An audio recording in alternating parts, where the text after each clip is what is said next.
Hello there, my friends. Kitty Chang here. Welcome to 2012. Happy New Year. As we record this video, it's already the 8th of January.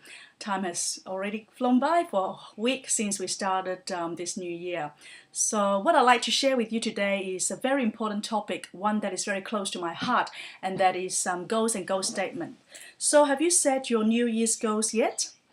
Really, nothing becomes dynamic until it first becomes specific, and this couldn't be more true than when it comes to making this year better than last.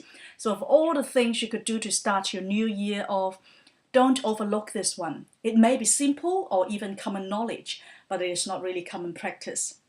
Because to set goals, it really allows you to create a roadmap and a blueprint for life.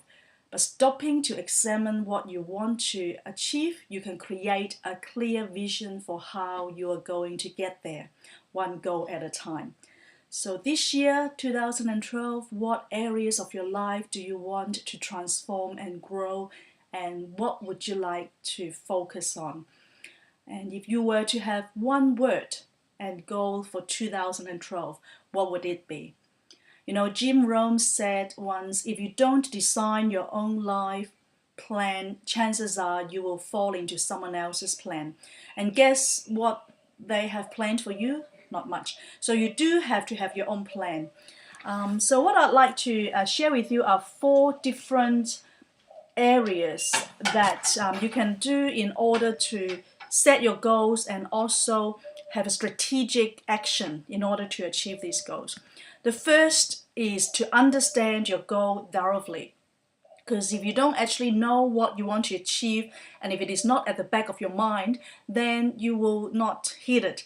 It's like, if you want to achieve something, you need to attract it. If you don't have that in the back of your mind, then you will just wander on. So for me personally, my life goal constitutes various elements in terms of a long-term goal, a shorter, medium, and short-term goal. But they're always at the back of my mind, so I understand it thoroughly. So the second point is to name the obstacles and to address them, because with any goals, we have to anticipate obstacles that will stand in the way of our success. Some of the obstacles could be procrastination, distraction, laziness, lack of motivation, courage, skill sets, or even discouragement or disappointment. So we do need to let go of them and overcome them in order to be able to address and then achieve our goals. So the third important strategic action is to make use of existing resources, because there is a wealth of knowledge and experience around all of us, really. I mean, the internet is so advanced nowadays that you can actually get resources virtually to help you with goal setting and with many things that you need to do in terms of improving your skill sets. And so you can also have coaches and mentors who can help you to achieve your goals. And developing skills in order to achieve specific goals, you need to have and get access to your existing resources. And number 4 is a very important point, and that is accountability. Because if you set your goals, a lot of times it's easy to actually wander off, as I mentioned. If you do have people around you that can hold you accountable and be there for you when you need some motivation and encouragement and support, then you will be able to get back on track even when you wander off.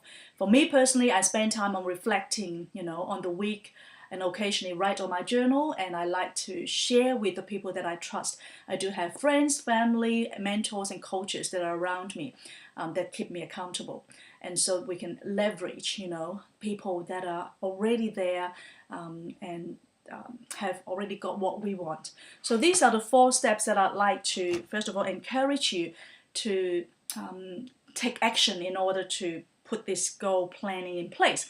But in terms of goals and goal statement, the company that I partner with, Market Australia, actually has given us some really good indicator as to how we can achieve effective, specific and measurable goals.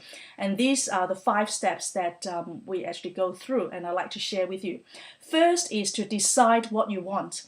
Because the things or lifestyle, and the things that you really want, if you can actually put it into like a vision board on a piece of paper in front of you, then you'll be able to see that and visualize that. And the second point is, when do you want it? Because you really need to set a target date and a specific time that you want to have the goals achieved. And because you have a date, even if it is one that you may not achieve the goal for that specific date, you will also be able to measure your progress against it, and you can continue to understand that these goals can be achieved even if it may not be the date that you set. But setting it actually gives you the motivation to move forward.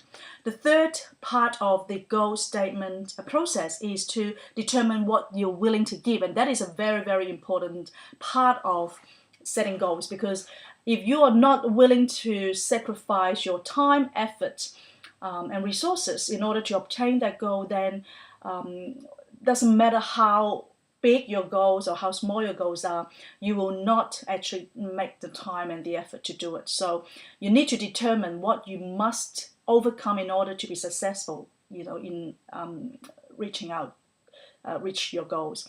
And the fourth step is to develop a detailed plan of what you must do.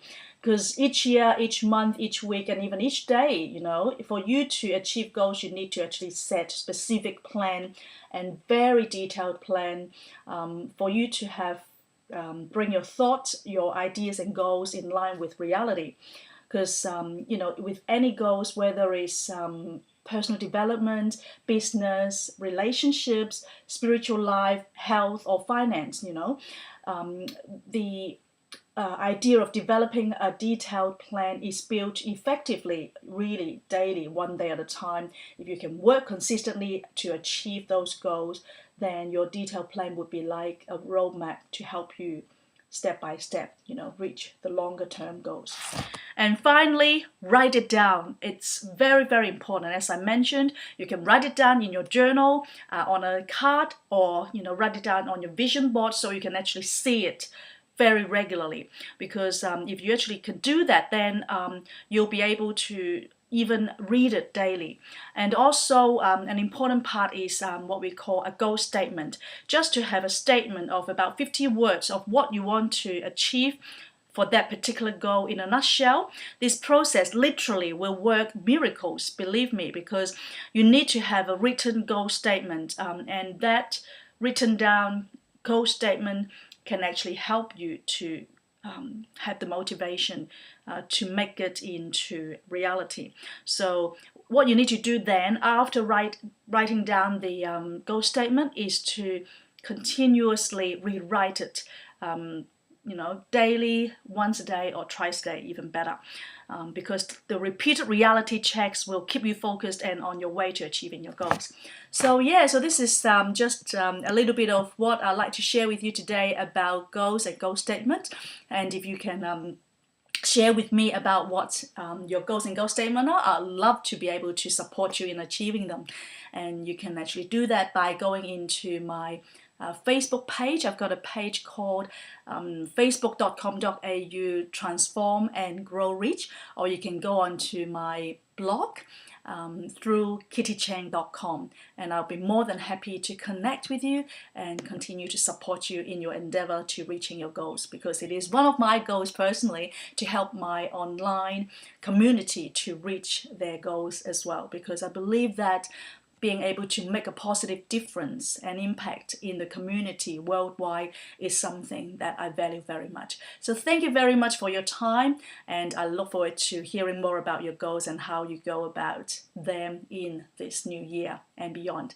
So take care, and I'll talk to you again soon. Bye for now.